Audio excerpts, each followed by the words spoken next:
ನಮಸ್ಕಾರ. ಶ್ಲೋಕ 16. ಕವೀಂದ್ರಾಣಾಂ ಚೇತಃ ಕಮಲವನ ಬಾಲಾತಪರುಚಿಂ ಭಜಂತೆ ಯೇ ಸಂತಃ ಕತಿಚಿದರುಣಾಮೇವ ಭವತೀಂ ವಿರಿಂಚಿ ಪ್ರೇಯಸ್ಯಾಸ್ತರುಣಾತರ ಶೃಂಗಾರಲಹರಿ ಗಭೀರಾಭಿರ್ವಾಗ್ಭಿರ್ವಿದದತಿ ಸತಾಂ ರಂಜನಮಮಿ. ದೇವತೆ ಶ್ರೀ ಭಗಮಾಲಿನಿ ದೇವಿ. ಬೀಜಮಂತ್ರ ವಂ ವಂ ವಂ. ಅರ್ಥ: ಹೇ ಲೋಕಮಾತೆ, ಕವಿ ಶ್ರೇಷ್ಠರ ಮನಸ್ಸೆಂಬ ಕಮಲವನ್ನು ರವಿಯಂತೆ ಅರಳಿಸುವ ಉದಯ ರವಿಯಂತಿರುವ ನಿನ್ನನ್ನು ಸೇವಿಸುವ ಸಜ್ಜನರು ಬ್ರಹ್ಮನ ರಾಣಿ ಸರಸ್ವತಿಯ ಗಂಭೀರವಾದ ವಾಗ್ವಿಲಾಸದಿಂದ ಶೋಭಿಸುತ್ತಾರೆ. ಪ್ರಯೋಗ ಮತ್ತು ಪೂಜಾ ವಿಧಿ. ಬಂಗಾರದ ತಗಡು ಅಥವಾ ತಾಮ್ರದ ತಗಡಿನ ಮೇಲೆ ಈ ಯಂತ್ರವನ್ನು ಬರೆಯಬೇಕು. ಈಶಾನ್ಯಾಭಿಮುಖವಾಗಿ ಮಣೆ ಅಥವಾ ಚಾಪೆಯ ಮೇಲೆ ಕುಳಿತುಕೊಂಡು ಈ ಮಂತ್ರವನ್ನು 45 ದಿನಗಳು 1008 ಬಾರಿ ಜಪಿಸಬೇಕು. ಜಾಜಿ ಅಥವಾ ಮಲ್ಲಿಗೆ ಹೂಗಳಿಂದ ಶ್ರೀ ಲಲಿತಾ ತ್ರಿಶತಿ ಮತ್ತು ಸರಸ್ವತಿ ಅಷ್ಟೋತ್ತರ ಅರ್ಚನೆ ಮಾಡಬೇಕು. ನೈವೇದ್ಯ: ಮೊಸರು ಅನ್ನ, ಹಣ್ಣುಗಳು ಮತ್ತು ಜೇನುತುಪ್ಪ ಸೇರಿಸಿ ನಿವೇದಿಸಬೇಕು. ಫಲ: ಪಂಡಿತರಾಗುವಿರಿ, ವೇದಶಾಸ್ತ್ರಗಳ ಜ್ಞಾನ ಬರುವುದು, ಬಹುಭಾಷಾ ಪಂಡಿತರಾಗುತ್ತಾರೆ, ದುಷ್ಟಶಕ್ತಿಗಳಿಂದ ವಿಮುಕ್ತರಾಗುತ್ತಾರೆ, ಆತ್ಮಸ್ಥೈರ್ಯ ಬರುತ್ತದೆ. ಶಾಸ್ತ್ರಜ್ಞಾನಕ್ಕೆ ಮೊಸರು ಅನ್ನದಿಂದಲೂ, ದುಷ್ಟಶಕ್ತಿ ಶಮನವಾಗಲು ಮಸೂರಿ ಅನ್ನದಿಂದಲೂ ಹೋಮ ಮಾಡಬೇಕು. ಶ್ಲೋಕ 17. ಸವಿತ್ರೀಭಿರ್ವಾಚಾಂ ಶಶಿಮಣಿ ಶಿಲಾಭಂಗ ರುಚಿಭಿಃ ವಶಿನ್ಯಾದ್ಯಾಭಿಸ್ತ್ವಾಂ ಸಹ ಜನನಿ ಸಚಿಂತಯಂತಿ ಯಃ ಸ ಕರ್ತಾ ಕಾವ್ಯಾನಂ ಭವತಿ ಮಹತಾಂ ಭಂಗಿರುಚಿಭಿಃ ವಚೋಭಿರ್ವಾಗ್ದೇವಿ ವದನ ಕಮಲಾಮೋದ ಮಧುರೈಃ. ದೇವತೆ ಶ್ರೀ ಬೇರುಂಡಾದೇವಿ. ಬೀಜಮಂತ್ರ ಐಂ ಐಂ ಐಂ. ಅರ್ಥ: ಹೇ ಜಗನ್ಮಾತೆ, ವಶಿನಿ ಮೊದಲಾದ ಶಕ್ತಿ ಸ್ವರೂಪಿಣಿಯರ ಜೊತೆ ಇರುವ ನಿನ್ನ ಮಾತು ಚಂದ್ರಕಾಂತ ಶಿಲೆಯಂತೆ ಆಕರ್ಷಕವಾಗಿರುತ್ತದೆ. ಯಾರು ನಿನ್ನ ಈ ಅದ್ಭುತ ರೂಪವನ್ನು ಧ್ಯಾನಿಸುತ್ತಾರೋ ಅಂತಹವರು ವಾಗ್ದೇವಿಯ ಕವಿತಾ ಮಾಧುರ್ಯಕ್ಕೆ ಅರ್ಹರೆನಿಸುತ್ತಾರೆ. ಪ್ರಯೋಗ ಮತ್ತು ಪೂಜಾವಿಧಿ. ಬಂಗಾರದ ತಗಡಿನ ಮೇಲೆ ಈ ಯಂತ್ರವನ್ನು ಬರೆಯಬೇಕು. ಈಶಾನ್ಯಾಭಿಮುಖವಾಗಿ ಮಣೆ ಅಥವಾ ಚಾಪೆಯ ಮೇಲೆ ಕುಳಿತುಕೊಂಡು ಈ ಮಂತ್ರವನ್ನು 45 ದಿನಗಳು 1000 ಬಾರಿ ಜಪಿಸಬೇಕು. ಜಾಜಿ ಅಥವಾ ಸಂಪಿಗೆ ಹೂಗಳಿಂದ ಲಲಿತಾ ಅಷ್ಟೋತ್ತರ, ಸರಸ್ವತಿ ಅಷ್ಟೋತ್ತರವನ್ನು ಅರ್ಚನೆ ಮಾಡಬೇಕು. ನೈವೇದ್ಯ: ಹಾಲಿನ ಜೊತೆಗೆ ಜೇನುತುಪ್ಪ, 1 ತುಂಡು ಕಬ್ಬಿನ ಜಲ್ಲೆ ಇವುಗಳನ್ನು ಅನ್ನದೊಂದಿಗೆ ನಿವೇದಿಸಬೇಕು.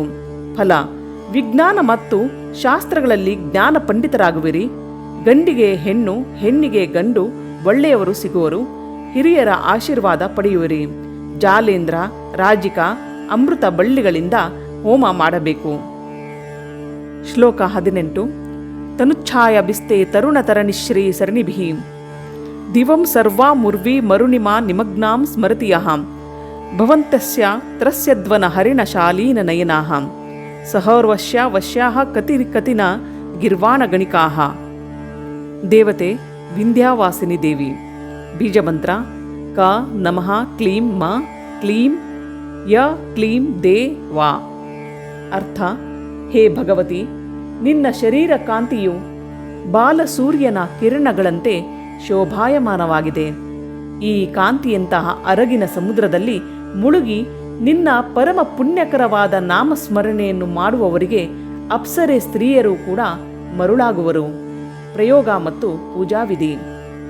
ಬಂಗಾರದ ತಗಡು ಅಥವಾ ಶ್ರೀಗಂಧದ ಪುಡಿ ಅಥವಾ ಅರಿಶಿನ ಪುಡಿಯನ್ನು ಕಲಿಸಿ ಬೆಳ್ಳಿಯ ತಗಡಿನ ಮೇಲೆ ಈ ಯಂತ್ರವನ್ನು ಬರೆಯಬೇಕು. ಪೂರ್ವಾಭಿಮುಖವಾಗಿ ಮಣೆ ಅಥವಾ ಚಾಪೆಯ ಮೇಲೆ ಕುಳಿತುಕೊಂಡು ಈ ಮಂತ್ರವನ್ನು 45 ದಿನಗಳು 1000 ಬಾರಿ ಜಪಿಸಬೇಕು. ಕೆಂಪು ಗುಲಾಬಿ ದಳಗಳಿಂದ ಲಲಿತ ಸಹಸ್ರನಾಮ ಅರ್ಚನೆ ಮಾಡಿ. ನೈವೇದ್ಯ: ಅನ್ನದ ಜೊತೆಗೆ ಅರಿಶಿನ ಸೇರಿಸಿ ಸ್ವಲ್ಪ ತುಪ್ಪ, ಸಿಹಿ ಹಾಲು ಗಂಜಿ, ಕಾಯಿಸಿದ ಹಾಲು, ಹಣ್ಣುಗಳು, ಅಡಿಕೆ ಎಲೆ ನಿವೇದಿಸಬೇಕು.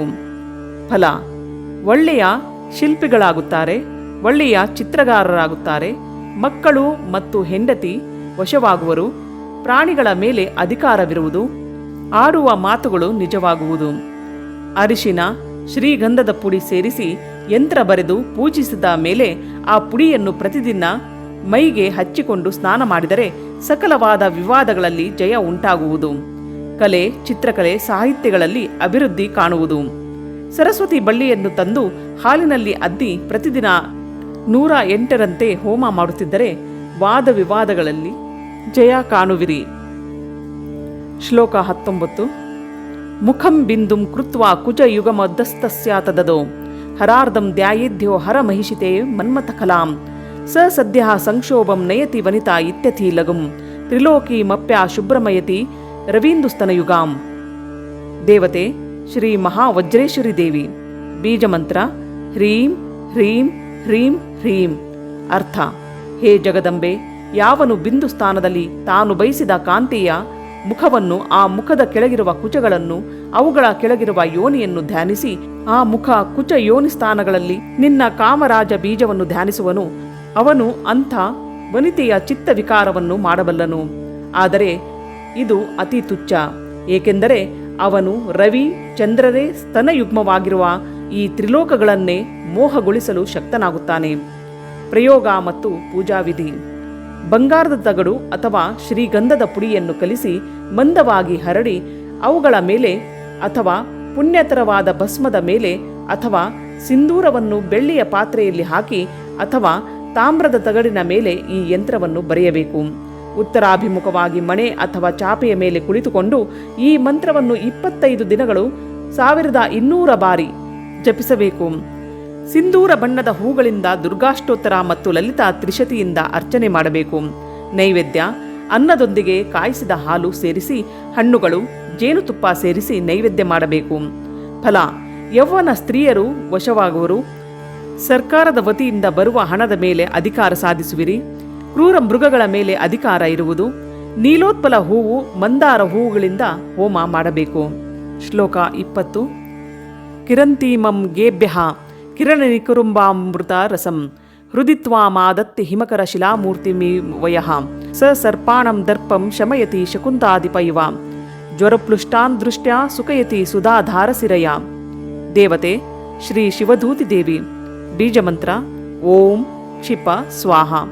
ಅರ್ಥ: ಹೇ ದೇವಿ, ಅವಯವಗಳಿಂದ ಉತ್ಪನ್ನವಾದ ಕಿರಣ ಸಮೂಹಗಳಿಂದ ಅಮೃತ ರಸವನ್ನು ಸುರಿಸುತ್ತಿರುವ ಚಂದ್ರಕಾಂತ ಶಿಲೆಯ ಪುತ್ತಳಿಕೆಯಂತಿರುವ ನಿನ್ನನ್ನು ಯಾವ ಸಾಧಕನು ತನ್ನ ಹೃದಯ ಕಮಲದಲ್ಲಿ ಧ್ಯಾನಿಸುವನೋ ಅವನು ಪಕ್ಷಿರಾಜನಾದ ಗರುಡನು ತನ್ನ ದೃಷ್ಟಿಯಿಂದಲೇ ಸರ್ಪಗಳ ಸೊಕ್ಕನ್ನು ಅಡಗಿಸುವಂತೆ ಸುಧೆಗೆ ಆಧಾರವಾದ ಅಮೃತ ನಾಡಿಯುಳ್ಳ ದೃಷ್ಟಿಯಿಂದ ಜ್ವರದಿಂದ ಪೀಡಿತರಾದವರನ್ನು ಸುಖಗೊಳಿಸುವನು.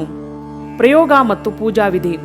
ಪುಣ್ಯಕರವಾದ ಭಸ್ಮದ ಮೇಲೆ ಅಥವಾ ತಾಮ್ರದ ತಗಡನ್ನು ನೀರಿನ ಮೇಲೆ ಈ ಯಂತ್ರವನ್ನು ಬರೆಯಬೇಕು. ಉತ್ತರಾಭಿಮುಖವಾಗಿ ಮಣೆ ಅಥವಾ ಚಾಪೆಯ ಮೇಲೆ ಕುಳಿತುಕೊಂಡು ಈ ಮಂತ್ರವನ್ನು 25 ಅಥವಾ 45 ದಿನಗಳ ಕಾಲ 1001 ಬಾರಿ ಜಪಿಸಬೇಕು. ಬಿಲ್ವ ಪತ್ರೆಯಿಂದ ಅಥವಾ ವಿಭೂತಿ ಗಿಡದ ಎಲೆಯಿಂದ ದುರ್ಗಾಷ್ಟೋತ್ತರ ಅರ್ಚನೆ ಮಾಡಬೇಕು. ನೈವೇದ್ಯ: ಅನ್ನದ ಜೊತೆ ಕರಿ ಎಳ್ಳಿನ ಪುಡಿಯನ್ನು ಸೇರಿಸಿ ಹಾಲಿನ ಗಂಜಿ, ಕೊಬ್ಬರಿ ಮತ್ತು ಹಣ್ಣನ್ನು ನಿವೇದಿಸಬೇಕು. ಫಲ: ವಿಷಮ ಶೀತ ಜ್ವರ ರೋಗ ವಾಸಿಯಾಗುತ್ತದೆ. ವಿಷ ಜಂತುಗಳ ಮೇಲೆ ಹಾವು ಮುಂತಾದವುಗಳನ್ನು ಮೋಡಿ ಹಾಕಿದಂತೆ ನಿಮ್ಮನ್ನು ಏನು ಮಾಡುವುದಿಲ್ಲ. ವಿಷಕಾಷ್ಟ, ನೆಲಗುಗ್ಗುಳಗಳಿಂದ ಹೋಮವನ್ನು ಬೇವಿನ ಎಣ್ಣೆಯಲ್ಲಿ ಮಾಡಬೇಕು. ಸೌಂದರ್ಯ ಲಹರಿ ಶ್ಲೋಕಗಳು ಮುಂದುವರಿಯುವುದು.